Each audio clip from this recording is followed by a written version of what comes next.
Everybody's doing okay? Doesn't sound right. You're going okay? Doing all right? We need some energy in the room. Okay, TED Talks is about sharing ideas. So what I'm going to share with you in this next couple of minutes is about life. The reasons for being. Because I believe life is not just mere existing. It's about living and living it out to your potential. And many students here, that's the words that keeps coming to you from your teachers, from your parents. But living is not just about doing things as well. It's about being and becoming. I'm going to explain to you what I mean. If you're students, okay, and you go to school every day, you wake up in the morning, you hate it. I'm not a morning person, so I understand. But you have to go to school.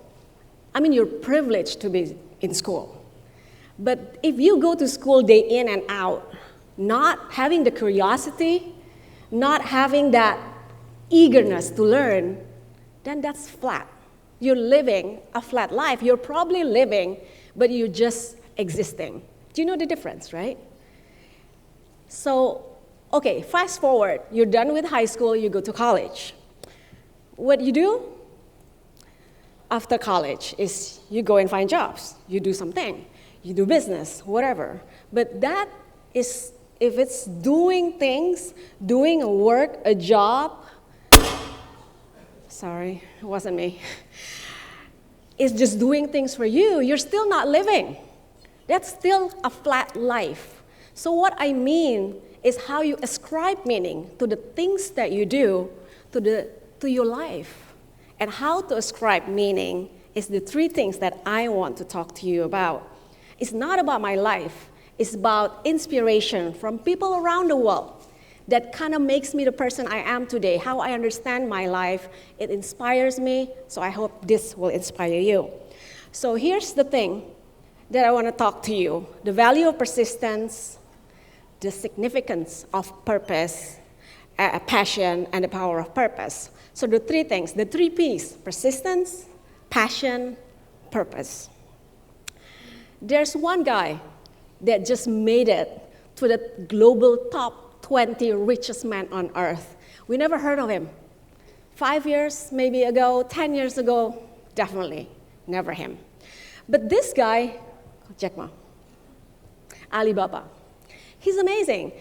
People talk about how successful he is, but people don't really know how much rejection and hurt and failures he did when he was young.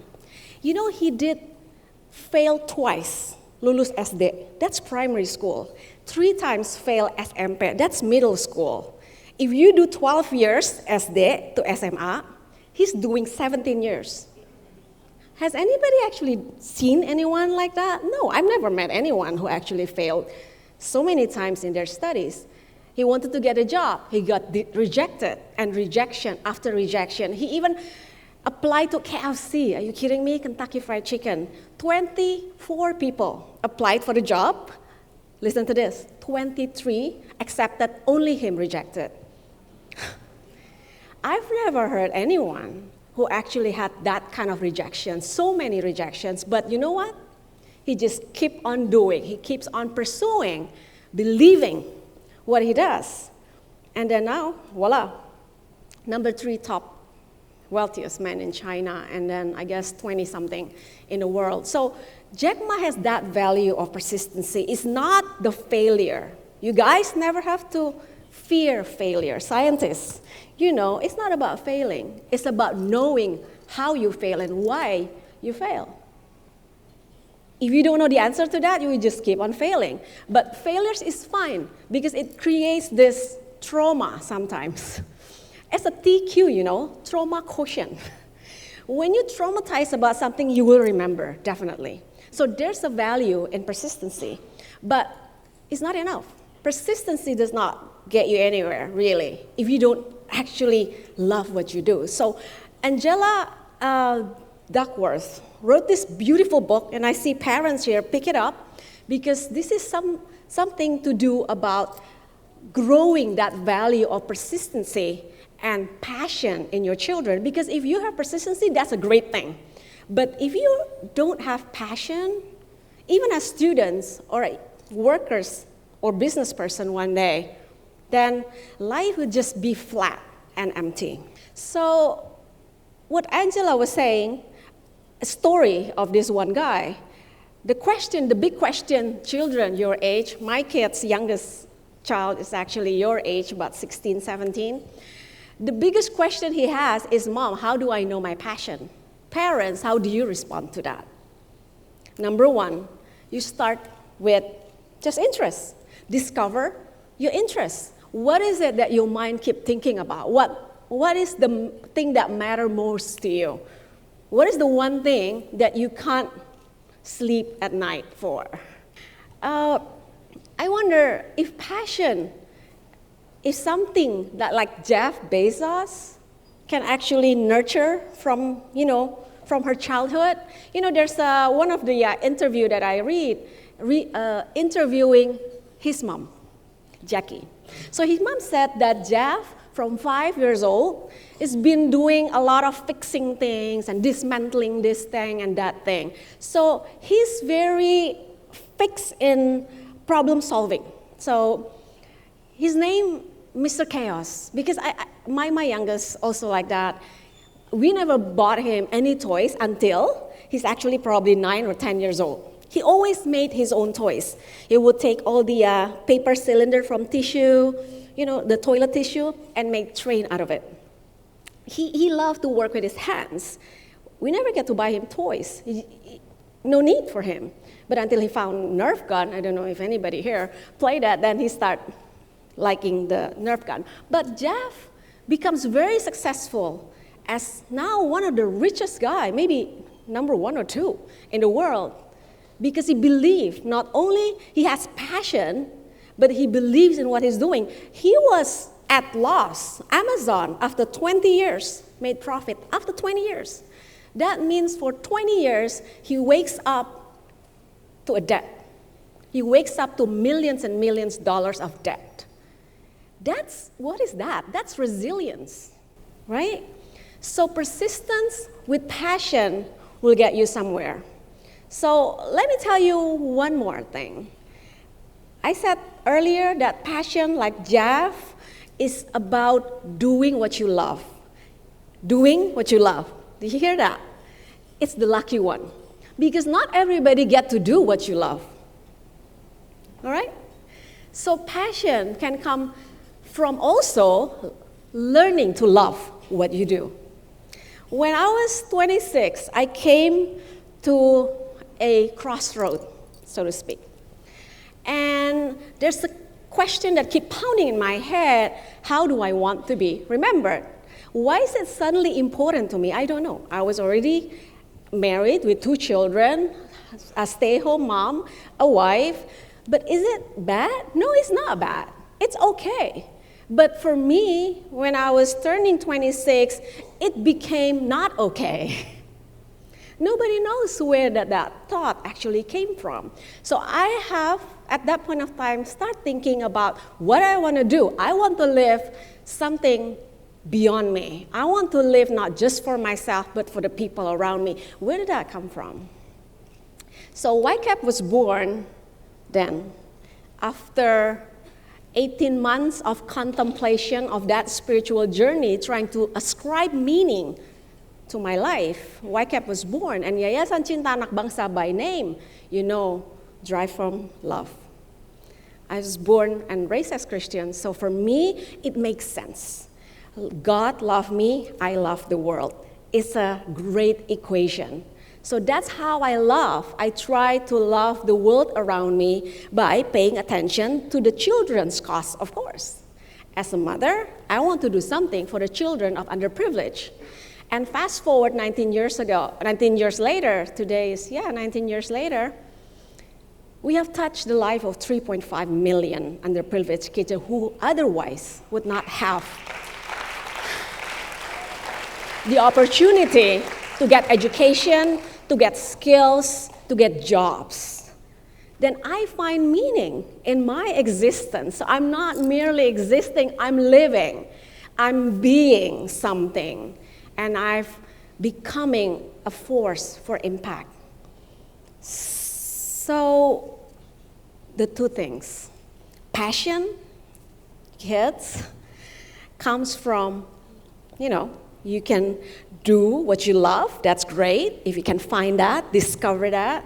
But you can also keep loving, find the love for the things that you end up doing. I didn't like it at first, YCAB, doing, administration, this and that. I like the thinking part. I like the designing program part. It's not doing the office and logistics and all of that.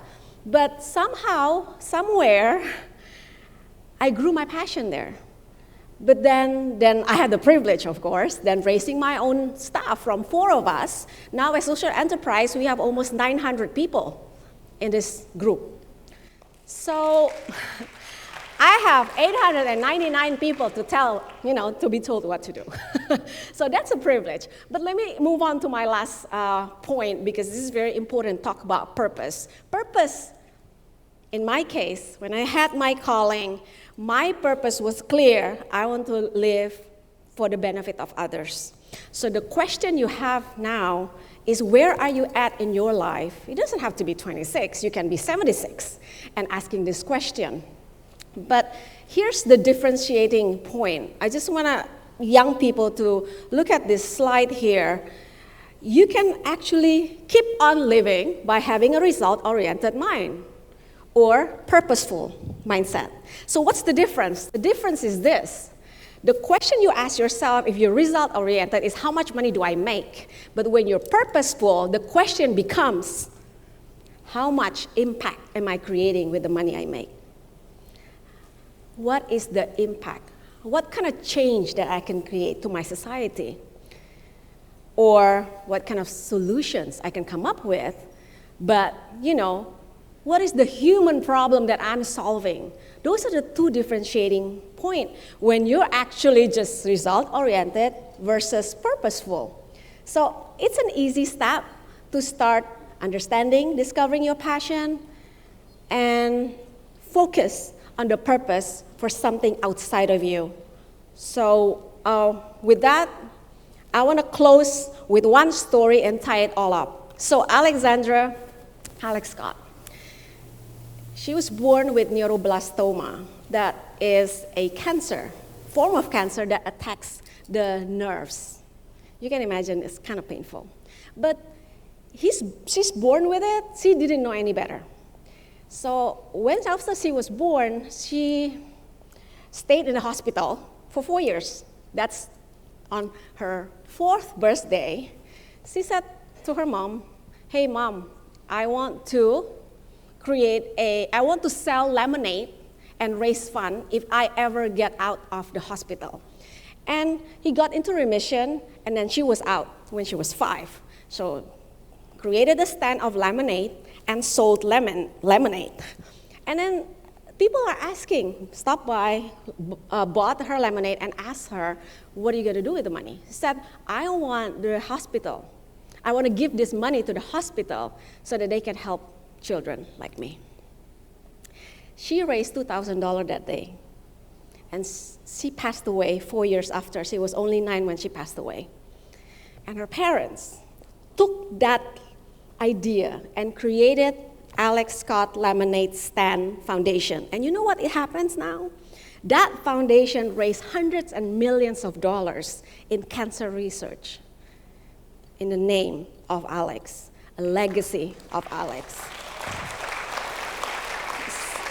So, boys and girls and audience, friends, the question is, we have to ask ourselves, we all have that purpose, should be in our life. The question is, how do you want to be remembered? What kind of legacy am I leaving behind when I die? How long will I be remembered? Alex, short life, quality life, impactful life, remembered much long after she died. So for young children here, TEDxYouth. The idea, I guess, is just to do something. At the end of the day, you just have to start with doing something. And apparently, YCAB runs one of the programs that we call Do Something Indonesia. What it is an online platform. You can join your friend, create a social club, and see from one causes to another. You can choose to serve jompo, you can do orphanage, you can do whatever you like. Even collecting used jeans and distribute among the poor. You can do that, as simple as that. But there you learn where you can actually find your passion. And life is about sharing, meaningful. And that is the question you need to answer to yourself too. One day when you meet God face to face, you'll be able to say, I have lived a good life. Here it is, the impact that created in the world around me. So with that, I close. Thank you for your time.